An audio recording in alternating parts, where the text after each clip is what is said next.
चुनावी साल में मध्य प्रदेश में कांग्रेस की एक किताब ने बवाल मचा दिया है। किताब का नाम है कांग्रेस और राष्ट्र निर्माण की गाथा।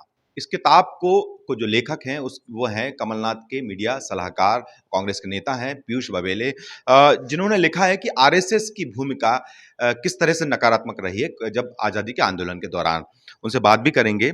पीयूष जी, अब क्या ज़रूरत है, 75 साल हो चुके हैं, अभी आप लिख रहे हैं इस किताब को, आप जो बाल कांग्रेस है उनको भी दे रहे हैं। क्या ज़रूरत है कि इस तरह से लिखना आरएसएस की? क्योंकि कांग्रेस आपकी लिखने पर बीजेपी को बड़ी आपत्ति हो रही है कि क्यों आप आरएसएस के बारे में, हेगड़ेवार के बारे में ऐसा लिख रहे हैं, सावरकर के बारे में ऐसा लिख रहे हैं कि इनका आंदोलन में कोई योगदान नहीं था, बल्कि इनकी तुलना आप कर रहे हैं जिन्ना से। मैं ये तुलना नहीं कर रहा हूँ।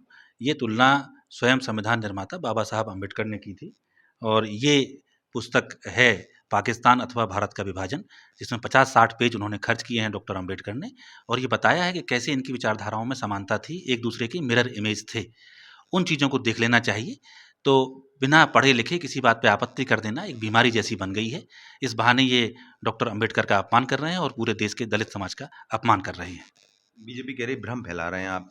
क्या ज़रूरत है भ्रम इस भ्रम तरह हम का नहीं भ्रम कर फैलाने की? क्यों क्यों योगदान को आप बार-बार ये कह रहे हैं कि आरएसएस का वो नहीं, आपने लिखा है ना अब। जी, इनका योगदान बड़ा स्पष्ट है कि महात्मा गांधी की हत्या के बाद आरएसएस के ऊपर सरदार वल्लभ भाई पटेल ने प्रतिबंध लगा दिया था। ये निश्चित तौर पे कोई बड़ा योगदान इन्होंने किया होगा, तब जाके सरदार पटेल ने इनके ऊपर प्रतिबंध लगाया होगा। भारत छोड़ो आंदोलन जब हो रहा था तो उसको विरोध किया था आरएसएस ने, ये भी इनका योगदान रहा होगा।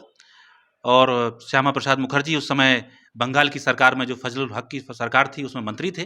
उसमें उन्होंने गवर्नर को पत्र लिख के कहा था कि हम आपको वो तरीके बताते हैं कि भारत छोड़ो आंदोलन कैसे कुचलना है, ये उनका योगदान रहा होगा। उन्होंने ये भी लिखा था कि सुभाष चंद्र बोस आज़ाद हिंद फौज लेके भारत की आज़ादी के लिए आ रहे हैं, उन्हें कैसे रोकना है, ये भी उनका योगदान रहा होगा। तो इनके योगदान तो काफ़ी रहे हैं, लेकिन मैंने उनका कोई विस्तार से जिक्र नहीं किया है। मैंने जिक्र किया है कि आदिवासी विद्रोह का, 1857 के संग्राम का, सरदार भगत सिंह का, सुभाष चंद्र बोस का, महात्मा गांधी का, जिन लोगों ने हिंदुस्तान की खिदमत की है, उसके लिए कुर्बानियाँ दी हैं, मैंने उन सब का विस्तार से जिक्र किया है। इनको तो अब अगर हम कह देते कुछ नहीं लिखा तो भी इन्हें आपत्ति होती, तो थोड़ा बहुत लिखना पड़ा बस।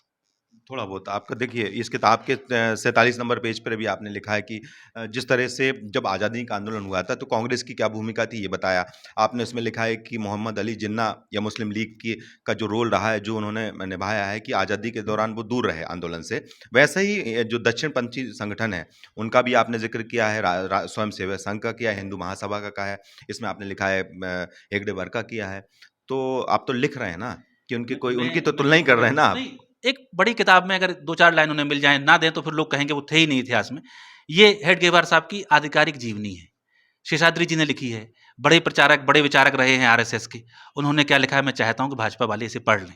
मैं अपने मुँह से नहीं कह रहा हूँ कि आज़ादी में उनका क्या योगदान है, सविनय अवज्ञा आंदोलन में उन्होंने क्या किया, ये इससे पूछ लें, पढ़ लें। ये दूसरी किताब है। हिंदुस्तान का हर बच्चा जो आईएएस, पीसीएस कुछ भी बनता है, इस किताब को पढ़ता है। विपिन चंद्रा साहब की किताब है। ये चैप्टर का नाम है जिन्ना, गोलवलकर और उग्रवादी सांप्रदायिकता। ये पीयूष बबेले कोई नया काम नहीं कर रहे हैं। ये एक किताब और रखी हुई है। ये स्वयं सरदार वल्लभ भाई पटेल ने ये किताब लिखी है। इसमें उन्होंने श्यामा प्रसाद मुखर्जी को लिखा कि मुझे इस बात में कोई संदेह नहीं है कि महात्मा गांधी की हत्या के पीछे हिंदू महासभा के एक वर्ग का हाथ है। तो अब मैं क्या सरदार पटेल को झूठा साबित कर दूं? क्या मैं डॉक्टर अंबेडकर को झूठा साबित कर दूं? तो भाई जो सत्य है वो सत्य बोलना पड़ेगा। सत्य से किसी को तकलीफ हो रही है तो बजाय तकलीफ करने के वो अपना विचारधारा बेहतर करे, राष्ट्र के साथ आए, राष्ट्रवाद के साथ आए, राष्ट्र निर्माण के साथ आए, और उन लोगों की पूजा न करे जो देश विरोधी थे। अच्छा, ये आपने जो लिखा है मतलब ये मानते हैं कि ये सत्य है, जो जो बातें आपने लिखी हैं जिसमें अंदर लिखा है, जो मतलब आप मानते हैं कि जिन्ना का जो रोल रहा है विभाजन के दौरान या आज़ादी में जो भूमिका रही है इनकी नकारात्मक, आपने लिखा है और साथ में उसी को आरएसएस की तुलना की है, नहीं, तो सावरकर मानते लिखा हैं? है मैंने वहाँ, सावरकर, हाँ, सावरकर। सावरकर और आरएसएस मेरे दोनों। मानने में यकीन ही नहीं रखता, मैं जानने में यकीन रखता हूँ। जो डॉक्टर अंबेडकर ने लिखा है मैंने उसको दोहरा दिया है। मैं तो उस समय पैदा हुआ नहीं था, लेकिन अगर संविधान निर्माता बाबा साहब अंबेडकर कोई बात कर रहे हैं तो मुझे ऐसा नहीं लगता कि मुझे उस पे यकीन नहीं करना चाहिए। बाल कांग्रेस को आपने बुक बाँटी है? क्या प्रचार कर रहे हैं? ये बाल कांग्रेस ने इसको प्रकाशित कराया है, लेकिन ये पुस्तक तो सभी के लिए है। जिसको भी इसे प्राप्त कर सकता है वो प्राप्त करे, पढ़े। जो संबंधित लोग उस चीज़ काम को देख रहे होंगे उन्हें पता होगा कैसे वितरण हो रहा है, उसकी जानकारी मुझे बहुत नहीं है। मीडिया सलाहकार हैं आप कमलनाथ जी के। जी। क्या ये कांग्रेस की भाषा भी मान सकते हैं जो लेखनी है, या ये कमलनाथ जी की भाषा है, आपको या आपकी व्यक्तिगत आपको है, एक या संयोग आपने जो उदाहरण दिए हैं बाकी किताबों के उनकी है?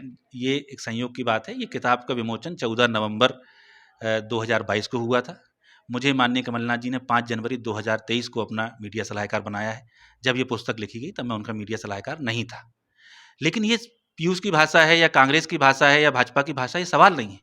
ये वो है जो हिंदुस्तान में हुआ, जो हिंदुस्तान की जनता ने देखा, उसका सत्य है। सत्य के ऊपर किसी का कॉपीराइट नहीं होता है।